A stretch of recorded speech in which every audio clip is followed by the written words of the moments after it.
I guess what they say is true. If you snooze, you lose. Man, that's corny.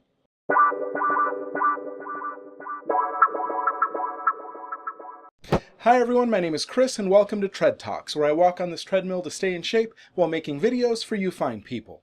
Tell me if this describes you as much as it describes me. You're setting the alarm for the next day and you need to get up at 7, so you set it for 6:30 because you want to hit the snooze button a couple of times. It sounds like a good and normal way to get a few extra minutes sleep in, right? Wrong! It turns out that hitting the snooze button actually gives you less sleep, it makes you more groggy, and it can impact a large portion of your day. So here's why we should get rid of the snooze button.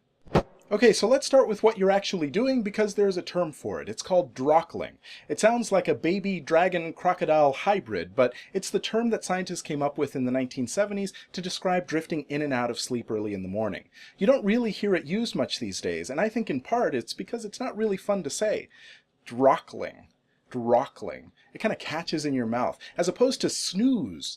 Snooze. Snooze. And I know from personal experience when you wake up in the morning that the room feels so cold and your bed feels so warm and comfy. Why is it bad to use the snooze button? Well, here's what's happening. One of the things that your body does when getting ready to wake you up in the morning is that it starts to raise your core body temperature. It makes you more alert and ready to get going.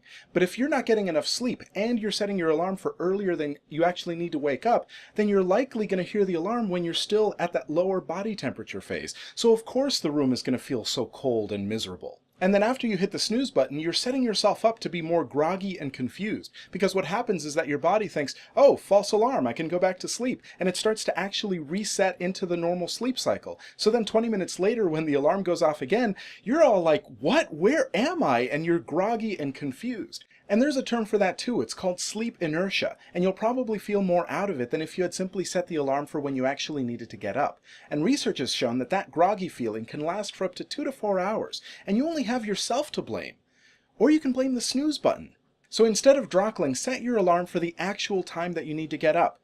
And I know the objection, it's the same one that I would have. You can't get up with one alarm, you say. You need multiple alarms to wake you up gradually.